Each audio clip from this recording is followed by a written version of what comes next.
NCERT नाम सुनते ही दिमाग में अजीब सी भ्रांतियां फैलने लगती हैं। प्रश्नों का एक बाढ़ आ जाती है। नई एनसीईआरटी पढ़ें या पुरानी एनसीईआरटी? कैसे पढ़ें? क्या नोट्स बनाएं? इसको याद करें? इसके फैक्ट्स को जो है वो समझें, या इसके शॉर्ट नोट्स बनाएं, या हम मार्केट से कोई क्रक्स ले लें? ऐसे जाने कितने क्वेश्चंस का अंबार लगा रहता है। आज इस वीडियो में मैं आपसे बात करूंगा एनसीईआरटी के महत्व, उनको तैयार करने के तरीके, उनके साथ जुड़ी सावधानियां। दोस्तों, एनसीईआरटी भारत सरकार का एक बहुत ही महत्वपूर्ण प्रकाशन है। यदि यूपीएससी में एग्ज़ाम की तैयारी में इसके महत्व की बात करें तो ये बहुत ही इम्पॉर्टेंट है, और तब जब ये राष्ट्रीय शिक्षा नीति के अनुरूप है। अर्थात इस समय सरकार शिक्षा नीति के माध्यम से जो करना चाहती है, जो राष्ट्र को एक दिशा दिखाना चाहती है, वो एनसीईआरटी उसी के अनुरूप लिखी गई है।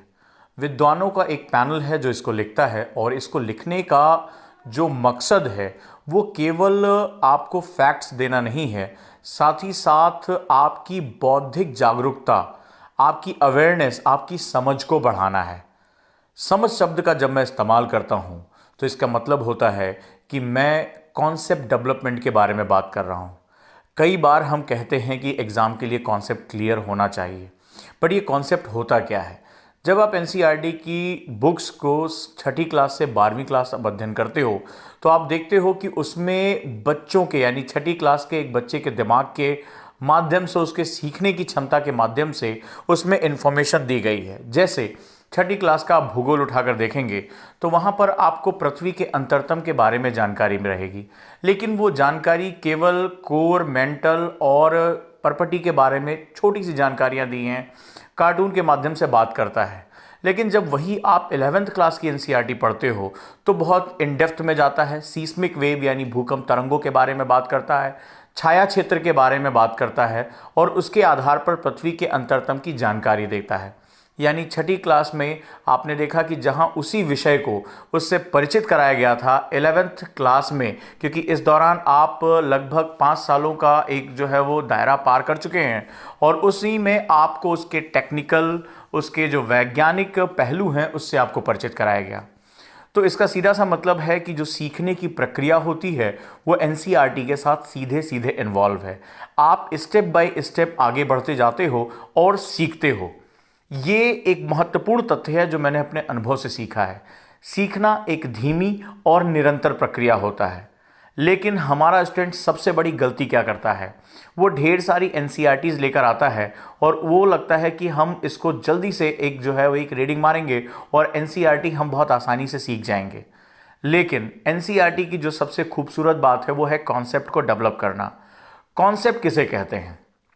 कॉन्सेप्ट का यहाँ सीधा सा मतलब होता है किसी भी विषय को उसके सूक्ष्म स्तर पर तोड़ देना, यानी उसके कोर तक चले जाना, उसकी गहराई तक जाकर उसको समझना। और इसके लिए मुझे उस सब्जेक्ट के हर पहलू के साथ मेरा एक जानकारी होनी चाहिए। एनसीईआरटी इसमें बहुत महत्वपूर्ण भूमिका निभाती है।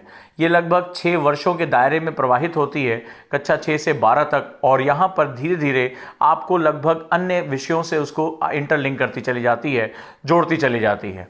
इस लिहाज से एनसीईआरटी एक बहुत ही महत्वपूर्ण किताब है, पर सावधानी ये रखनी है कि इसको बहुत जल्दबाजी नहीं करना है। और जो सबसे महत्वपूर्ण बात है वो ये कि आपको बिटवीन द लाइंस, यानी कि जो बातें कही जा रही हैं उसके निहितार्थ आपको समझने हैं। आपको ना तो कोई स्कूल का एग्ज़ाम देना है, ना तो आपको बोर्ड की परीक्षा देनी है।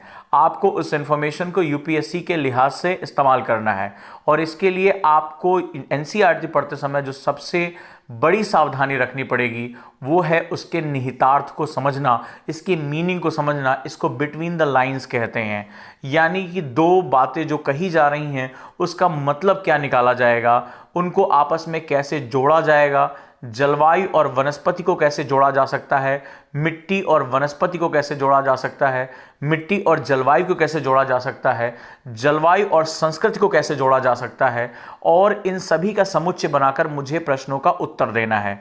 यानी आपको पढ़ते समय इस बात की जानकारी होनी चाहिए कि आपकी निगाहें बिटवीन द लाइंस होनी चाहिए। अब मैं आपसे बात करने जा रहा हूं मुझे कौन सी एनसीईआरटी पढ़नी है।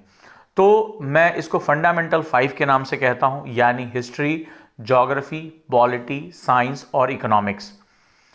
जहां तक हिस्ट्री, ज्योग्राफी और पॉलिटी यानी राजव्यवस्था की बात होती है, तो आपको 6ठी से 12वीं तक नई एनसीईआरटी का अध्ययन करना चाहिए। मैं यहाँ नई एनसीईआरटी पर जोर दे रहा हूँ। हिस्ट्री के लिए आप पुरानी अगर आपको उपलब्ध हो तो आप ले सकते हैं, बट मैं उसके लिए भी आपको नई एनसीईआरटी पर ही फोकस करूँगा। उसके पीछे कुछ महत्वपूर्ण कारक हैं और वो सबसे बड़ा कारक है यूपीएससी के प्रश्नों की जो प्रवृत्ति बदल रही है, उसके अनुरूप नई एनसीईआरटी है। अब आते हैं 2 और विषयों पे, साइंस और इकोनॉमिक्स। तो साइंस और इकोनॉमिक्स की बात करें तो इकोनॉमिक्स में आपको जो बेसिक बुक्स है, इसमें जो आपका माइक्रो इकोनॉमिक्स है उसको आप छोड़ दें तो बाकी अन्य 4 किताबें जो 11th क्लास में चलती है, जो आपकी 9th क्लास में है, 10th में है, उनको आपको पढ़ना है। इसमें आपको सांख्यिकी नहीं पढ़नी है, इसमें आपको माइक्रो इकोनॉमिक्स नहीं पढ़नी है। आपको मैक्रो इकोनॉमिक्स यानी समष्टि अर्थशास्त्र, भारत का आर्थिक विकास, जो मूलभूत आर्थिक अवधारणाएं हैं, उनको आपको समझ में आना चाहिए। साथ ही साथ आप साइंस की 6ठी से लेकर 10वीं तक की एनसीईआरटी का अध्ययन कर सकते हैं, जो आपको फंडामेंटल से आपका परिचय कराएगा।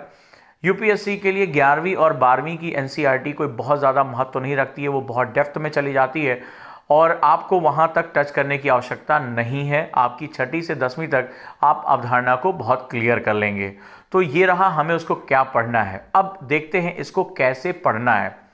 कैसे पढ़ने में एनसीईआरटी को मैंने बताया कि ये बहुत टाइम टेकिंग डॉक्यूमेंट है। अगर आप देखोगे तो 50 से ज़्यादा किताबें आपको अध्ययन करना है, हज़ारों पेज का डॉक्यूमेंट है और इनको पढ़ने के साथ साथ आपको जैसे जैसे आप आगे बढ़ते जाते हो, पीछे से आपको लिंक करना आना चाहिए।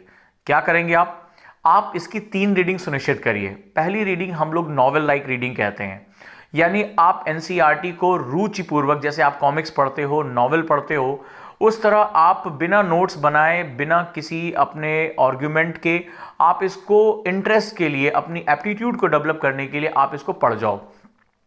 जब आप पढ़ते हो तो आपको पता चलता है कि 6ठी क्लास की एनसीईआरटी में कुछ तथ्य दिए हैं, वही 11वीं क्लास की एनसीईआरटी में भी दिए हुए हैं।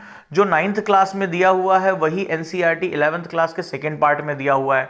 इसका मतलब है कि कई फैक्ट्स को मैं मर्ज कर सकता हूं। ज़्यादातर स्टूडेंट सबसे पहले यही गलती करते हैं, वो बुक को उठाते हैं और तुरंत नोट्स बनाना शुरू कर देते हैं और धीरे धीरे उनके नोट्स इतने बल्कि हो जाते हैं, इतने बड़े हो जाते हैं कि उनको समझ में नहीं आता कि इसका क्या करें। यहाँ पर सबसे पहले जब आप एक थॉरो स्टडी के साथ जाएंगे, आप उसको नॉवेल लाइक रीडिंग करेंगे, तो आपको ये पता चल जाएगा कहाँ कहाँ कौन कौन से टॉपिक रिपीटेटिव हैं और किन टॉपिक को मैं स्किप कर सकता हूँ। अब आप सेकेंड रीडिंग में आते हैं और सेकेंड रीडिंग में इस दौरान आप एक काम करिए, स्टिक नोट लीजिए या एक पेन आती है उसको लें और जहाँ जहाँ कॉमन आपके चैप्टर्स हैं, जैसे मान लीजिए जलवायु विज्ञान हो गया, जो पहली जो है वो शुरुआती क्लासेस में भी है, 7th क्लास में भी है और अगर वो हम जाकर 11th क्लास में भी देख रहे हैं तो वहाँ भी उसके साथ अटैच है। तो आपने दोनों को अटैच कर दिया, आपका जो काम है वो काफ़ी कम हो गया। अब आप नोट्स बनाने की प्रक्रिया में आते हैं। इस दौरान आपको यह भी पता चलता है कि पर्यावरण के टॉपिक कहाँ हैं और क्लाइमेट और पर्यावरण को मैं जोड़ सकता हूं, तो आप उसको जोड़ना शुरू कर देंगे। सेकेंड रीडिंग में अब आप नोट्स बनाएंगे। आप अपने शॉर्ट से शॉर्ट नोट्स बनाइए। फ्लो चार्ट के मेथड से अगर आप नोट्स बनाते हैं तो ये आपके बहुत काम का रहेगा। इसके बाद जो हमारा तीसरा सबसे इंपॉर्टेंट सेगमेंट है और वो है रिवीजन करना। अब जब आपने फर्स्ट रीडिंग कर ली, आपने नोट्स बना लिया, अब आप इसकी थर्ड रीडिंग करेंगे। थर्ड रीडिंग के दौरान आप बेसिकली आप जाएंगे और पीछे से उसको रिवीजन करना शुरू करेंगे तेजी से, और जो चीज़ें छूट रही हैं उसको उसमें फुलफिल करेंगे, उसको जो है वो पूरा करेंगे। तब जाकर आपकी एनसीईआरटी की फर्स्ट रीडिंग जो है, फर्स्ट जो आपकी तैयारी है वो कवर होती है। दोस्तों, ये कम्बरसम वर्क है, लेकिन ये आपके आधार निर्माण के लिए यानी फाउंडेशन डेवलपमेंट के लिए बहुत ही महत्वपूर्ण है। मैं जानता हूं ये बहुत चुनौतीपूर्ण कार्य है और यही चुनौतीपूर्ण कार्य को पूरा करने का उत्तरदायित्व उजांग आईएएस एकेडमी की फैकल्टीज ने अपने कंधे पर लिया है।